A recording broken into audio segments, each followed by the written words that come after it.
बड़ी कैसे हो भाई?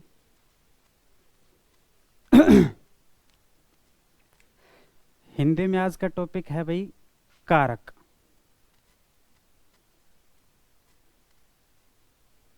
कारक, ठीक है भाई। कारक क्या होता है पढ़ा भी होगा आप लोगों ने काफ़ी पहले। एक बार फिर से समझने की कोशिश करते हैं, ध्यान देना भाई, ठीक है। परिभाषा देखते हैं सबसे पहले। जो शब्द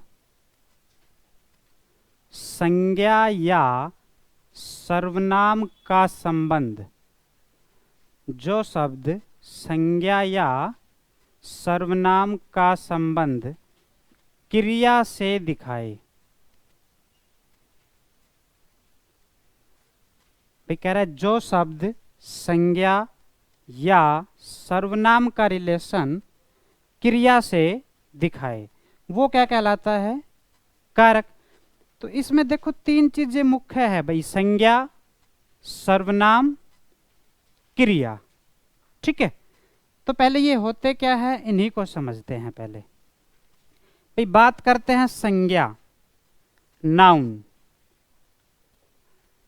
संज्ञा आप लोग पढ़ते हो कि किसी व्यक्ति, वस्तु या स्थान के नाम को संज्ञा कहते हैं, है ना। यही आप पढ़ते हो कि noun is the name of any person, place और थिंग। लेकिन भाई जब नाम ही है तो चाहे वो व्यक्ति का है, चाहे वस्तु का है, चाहे फिर वो स्थान का है, लेकिन है क्या? नाम। तो हम डायरेक्ट भी तो पढ़ सकते हैं कि कोई भी नाम क्या है?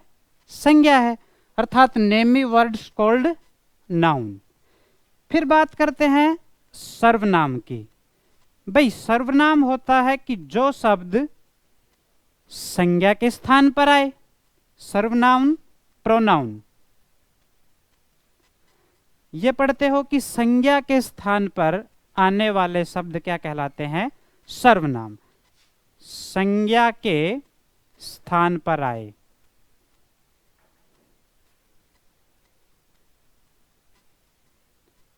ठीक है भाई।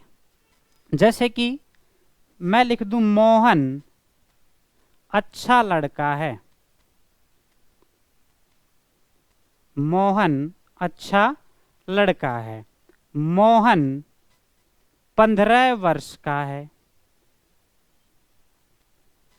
मोहन के माता पिता डॉक्टर है। मोहन के माता पिता डॉक्टर है, ठीक है भाई। तो हम देखते हैं जो एक शब्द है मोहन, इस ही शब्द का बार बार दोहराव हो रहा है ना। मोहन अच्छा लड़का है, मोहन 15 वर्ष का है, मोहन के माता पिता डॉक्टर है। मोहन क्या है? कोई नाम है, और भाई कोई भी नाम क्या कहलाता है? संज्ञा। तो मोहन क्या है? संज्ञा है। और ये संज्ञा ही नीचे है फिर मोहन, और यही संज्ञा फिर है मोहन। अब बार बार मोहन पढ़ते हो तो थोड़ा सा रफ सा लगता है, अजीब सा लगता है ना। तो इसकी जगह पर मैं कोई नया शब्द लिख सकता हूं, वह 15 वर्ष का है, उसके माता पिता डॉक्टर है। क्यों भाई? तो मोहन कोई नाम है, कोई संज्ञा है। अब इस नाम की जगह, इस संज्ञा की जगह पर मैंने कोई नया शब्द लिख दिया, वह है उस। और किसके जगह पर लिखे हैं? ये संज्ञा के स्थान पर। यही परिभाषा है कि संज्ञा के स्थान पर आने वाले शब्द क्या कहलाते हैं? सर्वनाम। तो मोहन संज्ञा था, इसके जगह पर नया शब्द आ गया वह, यहां आ गया उस। ये वह उस, ये ही क्या कहलाएंगे? आपके सर्वनाम कहलाएंगे, ठीक है भाई। फिर बात करते हैं हम क्रिया की। वर्ब। भाई क्रिया क्या है? जिससे किसी भी काम का करना या होना पाया जाए, है ना। भाई कोई भी एक्टिविटी ही वर्ब है। जो सेंटेंस में एक्शन को शो करे वो ही क्या है? वर्ब है। तो किसी भी काम का करना या होना क्या कहलाता है? क्रिया, ठीक है भाई। संज्ञा क्या है? कोई भी नाम, चाहे वो व्यक्ति का हो, चाहे वस्तु का हो, चाहे स्थान का हो। फिर सर्वनाम क्या है? जो शब्द संज्ञा के स्थान पर आ जाए। मोहन संज्ञा है, मोहन संज्ञा है, इसकी जगह पर आ गया वह, ये आ गया उस, ये है सर्वनाम। क्रिया क्या है? कोई भी एक्शन है वो क्या है? क्रिया है। वापिस बात करते हैं हम अपने टॉपिक पर, कारक पर। भी कह रहे जो शब्द संज्ञा या सर्वनाम का रिलेशन क्रिया से शो करे वो क्या है? कारक। जैसे मैं लिख दूं राम ने रावण को मारा, राम ने रावण को मारा। भाई राम कोई नाम है, संज्ञा है, रावण भी कोई नाम है, संज्ञा है, और मारा क्या है? क्रिया है, वर्ब है। देखो भाई यहां पर यदि मैं इनको हटा दूं तो शब्द क्या बचते हैं? राम रावण मारा। हमें कुछ पता ही नहीं चल रहा कि किसने किसको मारा। क्यों भाई? राम रावण मारा, नहीं पता कि इस व्यक्ति ने इसको मारा, कि इसने इसको मारा, या किसने किसको मारा, नहीं पता चल रहा। लेकिन मैं लिख दूं कि राम ने रावण को मारा, तो हमें ये चीजें बता रही है इनका रिलेशन, कि भाई इसने इसको मारा। ठीक है ना? तो यही क्या कहलाते हैं? आपके कारक। ये कारक की विभक्तियां होती है भाई। ठीक है, स्टार्ट करते हैं कारक के भेद।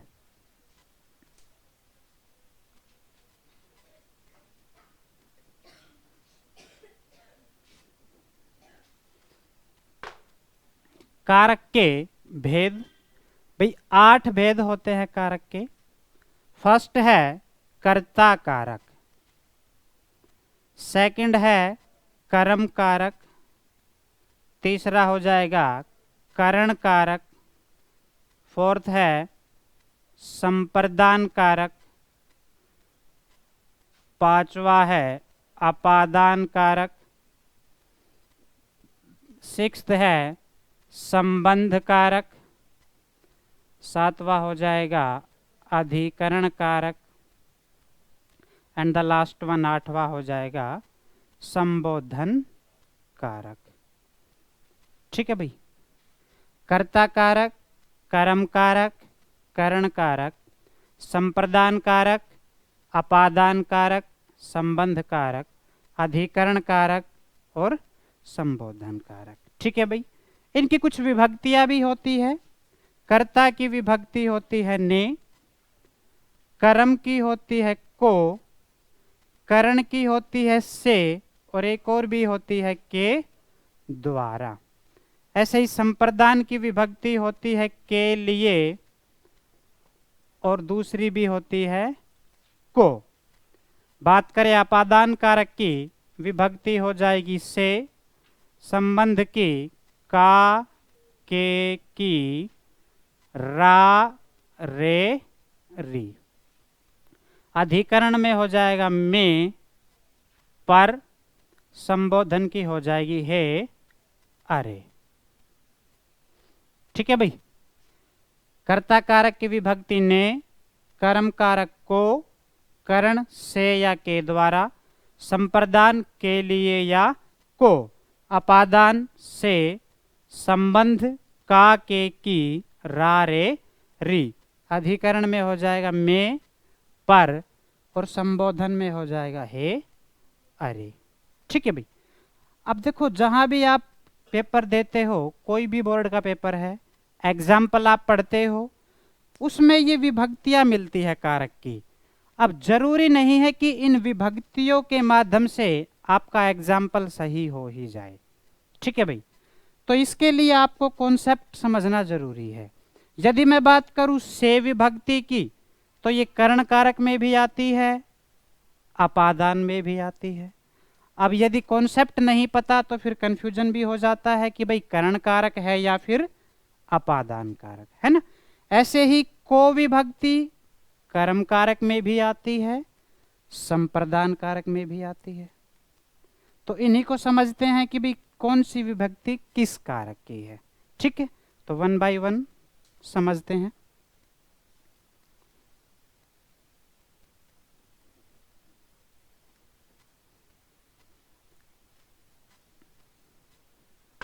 भाई सबसे पहले बात करते हैं कर्ता कारक, विभक्ति होती है ने।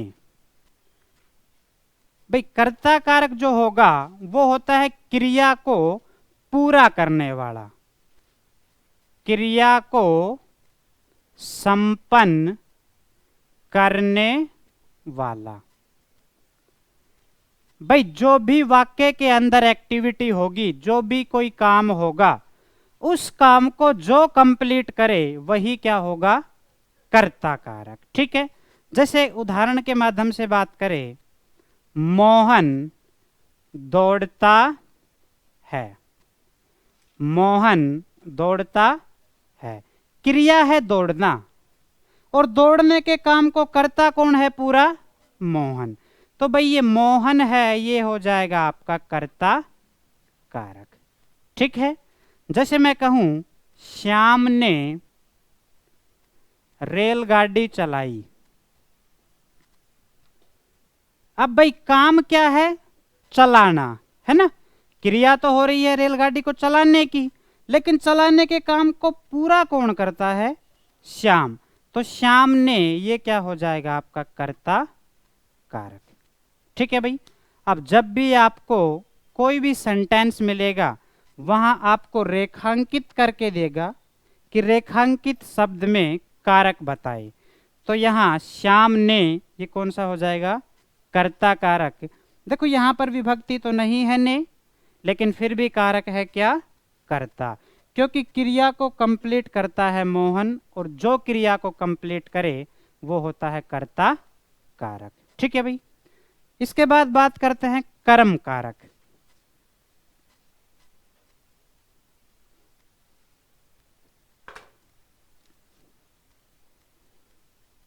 कर्म कारक विभक्ति हो जाएगी को।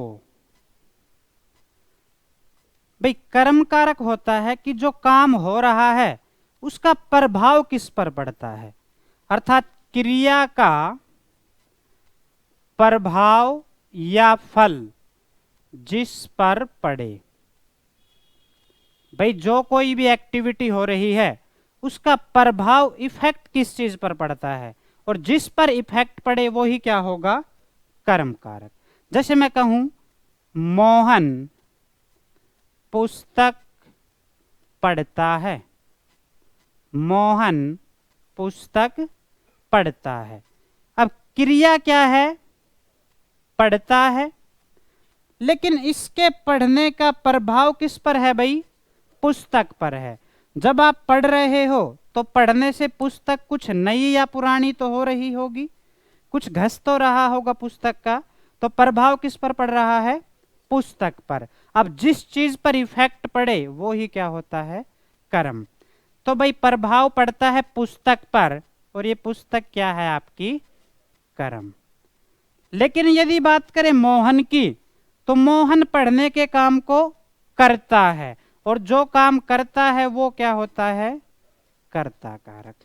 ठीक है भाई, करता है पढ़ने के काम को पूरा मोहन, लेकिन पढ़ने से प्रभाव पड़ता है पुस्तक पर। तो यदि इसको रेखांकित करे तो ये कर्ता कारक है, लेकिन पुस्तक को रेखांकित करे तो फिर कर्म कारक। ठीक है भाई, जैसे मैं कहूं श्याम फुटबॉल खेलता है। भाई क्रिया है खेलने की, और खेलने की क्रिया का प्रभाव किस पर है, फुटबॉल पर। जब आप फुटबॉल से खेलते हो तो फुटबॉल पर प्रभाव पड़ता है, फुटबॉल कुछ पुरानी होती है, कुछ घसता है फुटबॉल का, कुछ कमी आती है, तो ये क्या हो जाएगा, फुटबॉल आपका कर्म कारक। और खेलने के काम को पूरा कौन करता है, श्याम, और पूरा जो करे काम को वो क्या होगा, कर्ता कारक। ठीक है भाई, इसे रेखांकित करे तो कर्ता कारक, और फुटबॉल को रेखांकित करे तो कर्म कारक। और किसे भी रेखांकित ना करे, आपसे डायरेक्ट कहे श्याम फुटबॉल खेलता है, और किसी भी को शब्द को यहां रेखांकित ना करे, ऑप्शन में दे कर्ता कारक और कर्म कारक, फिर नीचे दो और दे भाई संप्रदान कारक, अधिकरण कारक। जब आपने एक सेलेक्ट करना हो तो आप हमेशा सेलेक्ट करोगे कर्म कारक को।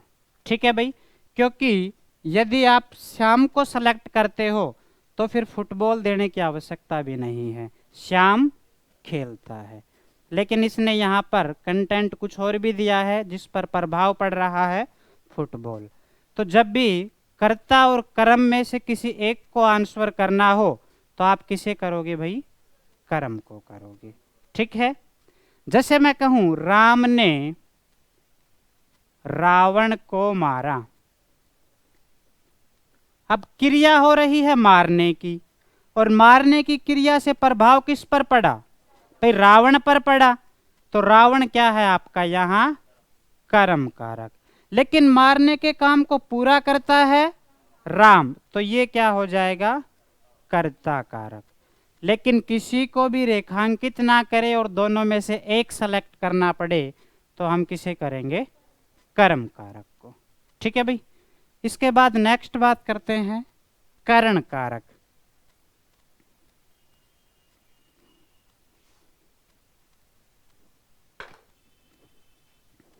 करण कारक,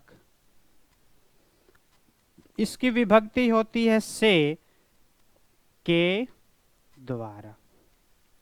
भाई करण कारक की कॉन्सेप्ट की बात करें तो जिस साधन से क्रिया पूरी हो, जिस साधन से क्रिया संपन्न हो, कि भाई जो भी काम हो रहा है उस काम को करने का सोर्स क्या है, किस चीज के द्वारा वो चीज पूरी हो रही है। तो जिस चीज से वो कार्य होता है वो साधन ही क्या कहलाता है आपका? करण कारक। भाई मैं लिख रहा हूं तो लिखने का कोई साधन है मेरे पास, ये मार्कर, तो मैं कहूं कि मैं मार्कर से लिखता हूं, तो भाई लिखना क्रिया है लेकिन लिखने का साधन क्या है? मार्कर। तो मार्कर जो साधन है यही क्या होगा आपका? करण कारक। आप लोग सुनते हो और सुनने का साधन क्या है भाई? कान है। मैं कहूं हम कानों से सुनते हैं या हम कानों के द्वारा सुनते हैं, तो कान हमारा क्या हो जाएगा? करण कारक। ठीक है, बहुत ही फेमस एग्जाम्पल है, राम ने रावण को बाण से मारा। भाई मारने की क्रिया किस चीज से पूरी हो रही है? बाण से। मारने का जो साधन है वो बाण है। भाई कोई गोली नहीं, तलवार या चाकू नहीं, बल्कि क्या है आपका? बाण। तो ये बाण ही क्या हो जाएगा आपका? करण कारक।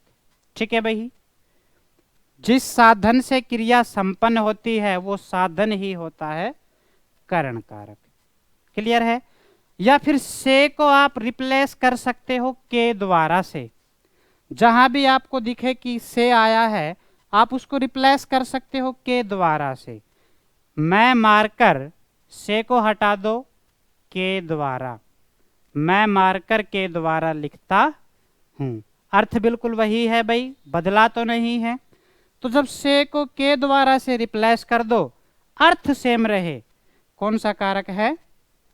करण कारक। ठीक है, अदरवाइज सबसे अच्छा कॉन्सेप्ट है कि भाई जिस साधन से आपका क्रिया हो रही है वो साधन ही क्या कहलाएगा? करण कारक। अगला है संप्रदान कारक।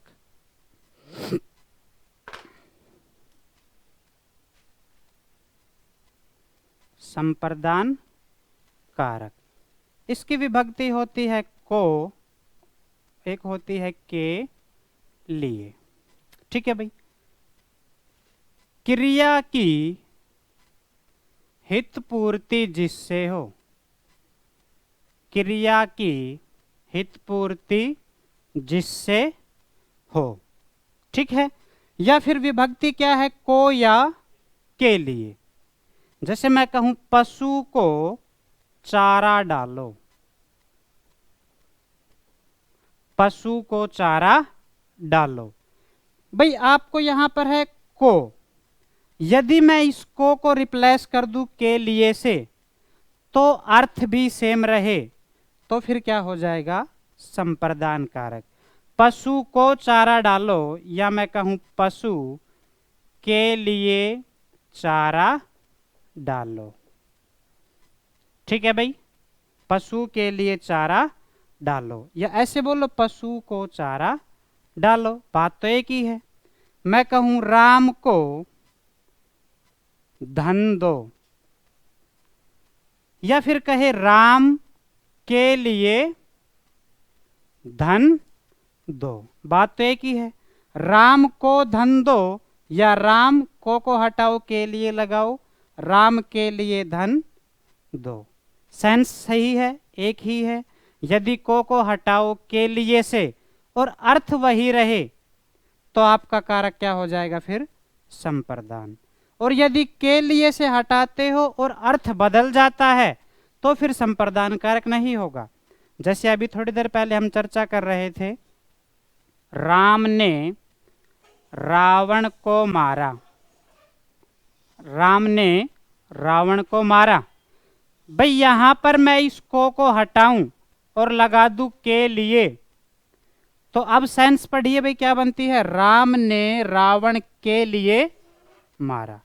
अर्थ ही बिल्कुल अलग हो गया है ना, कि राम ने रावण के लिए मारा, कुछ अलग सा ही बन गया। इसका मतलब यहां पर संप्रदान कारक नहीं होगा। क्लियर है भाई। नेक्स्ट लिखे अपादान कारक।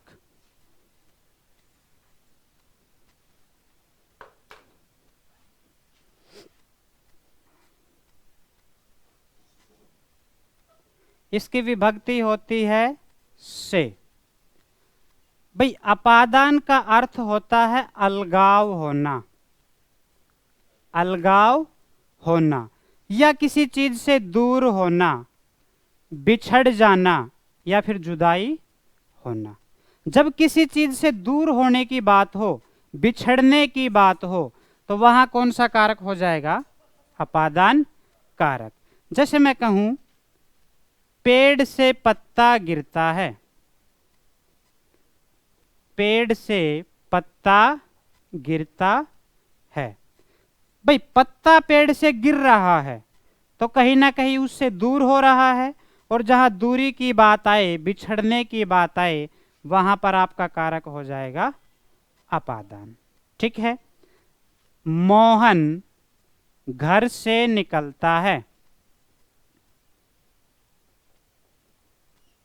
ठीक है भाई, तो घर से अर्थात मोहन जो है घर से दूर हो रहा है, अर्थात बात बिछड़ने की है, दूर होने की है, कारक क्या हो जाएगा, अपादान।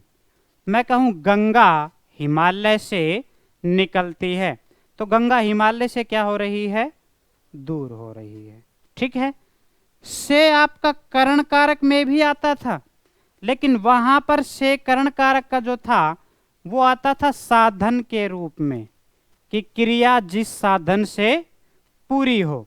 लेकिन यहां पर जो से है अपादान में, यहां अपादान से अभिप्राय है किसी चीज से दूर होना। भाई यहां पत्ता गिर रहा है, गिरने का कोई साधन नहीं है, गिरने का साधन है क्या कुछ, पत्ता की तो एक अवस्था आती है और वो अपने आप गिर जाता है, एक टाइम आता है वो टूट जाता है और नीचे गिर जाता है। मोहन घर से निकल रहा है, लेकिन निकलने का कोई साधन नहीं है, बल्कि घर से क्या हो रहा है, दूर हो रहा है। तो जहां पर दूरी की बात हो, बिछड़ने की बात हो, वहां पर आपका कारक हो जाएगा अपादान। ठीक है भाई। नेक्स्ट बात करते हैं संबंध कारक। संबंध कारक, इसकी विभक्ति होती है का, के, की, रा, रे, री। भाई संबंध कारक में होता है कि जहां संज्ञा या सर्वनाम का रिलेशन संज्ञा या सर्वनाम से हो, जहां पर संज्ञा या सर्वनाम का रिलेशन किसी अन्य संज्ञा या सर्वनाम से हो, अर्थात रिलेशन शो करता है, जैसे मैं कहूं यह भवन मोहन का है, यह भवन मोहन का है। तो देखो भवन का रिलेशन किससे दिखा रहा है? मोहन से। और आपको विभक्ति भी क्या मिलती है? का, के, की, रा, रे, री। वह बिल्ली अनीता की है। ठीक है भाई, तो यहां पर बिल्ली का रिलेशन अनीता से दिखा रहा है और विभक्ति भी क्या मिलती है? की। तो जहां पर रिलेशन शो करेगा, संबंध स्थापित करेगा, वहां पर कारक क्या हो जाएगा? संबंध कारक। फिर बात करते हैं अधिकरण कारक की। अधिकरण कारक, इसकी विभक्ति होती है में, पर। भाई अधिकरण कारक में जो मुख्य बात होगी वो या तो टाइम को लेकर होगी या फिर स्थान को लेकर होगी। अर्थात जहां पर समय या स्थान संबंधी आधार हो, जहां पर समय या स्थान संबंधी आधार हो, या तो मुख्य बात टाइम को लेकर के होगी या फिर स्थान को लेकर के होगी। ठीक है, विभक्ति क्या मिल सकती है? में और पर। जैसे मैं कहूं पुस्तक मेज पर रखी है, मेज पर रखी है, विभक्ति मिलती है पर। लेकिन आपको पुस्तक का रखने के स्थान का पता है कि स्थान क्या है भाई? वो मेज है। चिड़िया पेड़ पर बैठी है, तो चिड़िया के बैठने का स्थान पता है, कहां पर बैठी है? पेड़ पर।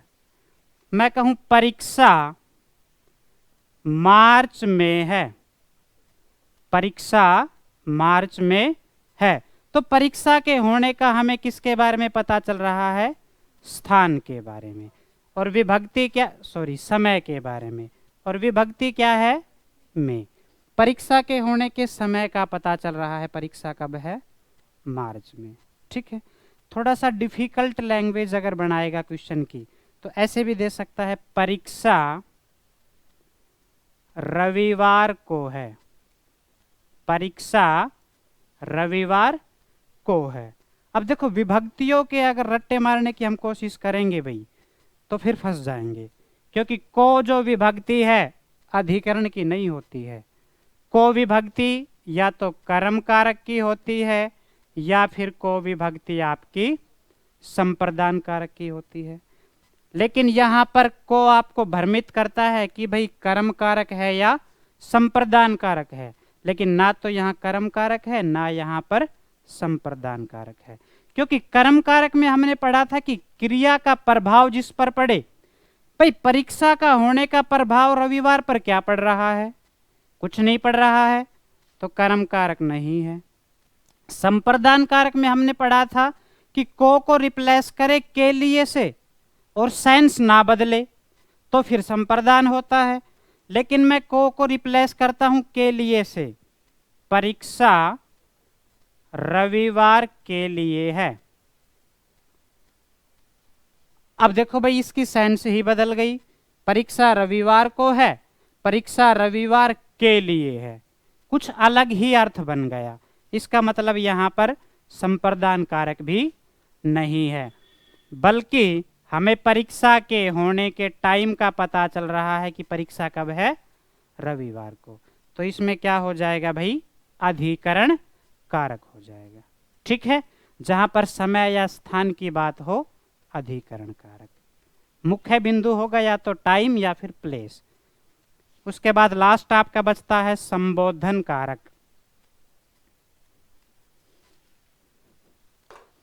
संबोधन कारक, इसकी विभक्ति होती है हे, अरे।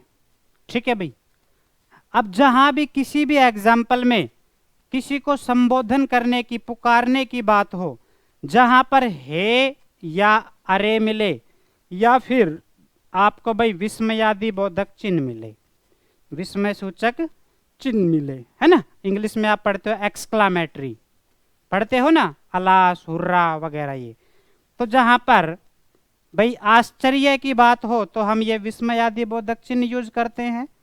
सरप्राइज की बात हो, ज्यादा दुख की बात हो, इस प्रकार कोई बात हो तो हम ये यूज करते हैं। तो जहां भी हे मिले, अरे मिले या फिर विस्मयादि बोधक चिन्ह मिले तो क्या हो जाएगा आपका वो संबोधन कारक। ठीक है, जैसे हे भगवान ये क्या हो गया, हे भगवान ये क्या हो गया, या कहूं अरे तुम रहे मूर्ख के मूर्ख, है ना, या अरे मोहन कहाँ जा रहा है। तो भाई जहां पर हे, अरे या फिर आपको विस्मयादि बोधक चिन्ह मिल जाए, कारक क्या हो जाएगा संबोधन। एक बार क्विक 2 मिनट का रिवीजन लेते हैं। जो शब्द संज्ञा या सर्वनाम का रिलेशन क्रिया से दिखाए कारक कहलाता है। फिर पढ़े कारक के भेद, कर्ता कारक, कर्म कारक, करण, संप्रदान, अपादान, संबंध, अधिकरण, संबोधन। भाई कर्ता कारक की बात करें तो जो क्रिया को पूरा करे, कर्म कारक जहां क्रिया का प्रभाव पड़े, करण कारक क्रिया जिस साधन से पूरी हो, क्रिया जिस साधन से संपन्न हो, संप्रदान कारक क्रिया की हितपूर्ति जिससे हो या को रिप्लेस करते हैं के लिए से। अपादान कारक में दूर होने की बात होती है, बिछड़ने की बात होती है। संबंध कारक हो जाएगा जहां पर किसी संज्ञा या सर्वनाम का संबंध होगा संज्ञा या सर्वनाम से। ठीक है, उसके बाद अधिकरण कारक, अधिकरण कारक में विभक्ति में या पर, या फिर आपको भाई या तो समय आधार मिलेगा मुख्य रूप से या फिर स्थान मिलेगा, अर्थात जहां समय या स्थान की बात हो अधिकरण कारक। लास्ट है संबोधन कारक, तो जहां पर हे, अरे या फिर विस्मयादि बोधक चिन्ह मिल जाए वो क्या हो जाएगा संबोधन कारक। ठीक है, थैंक्स टू ऑल।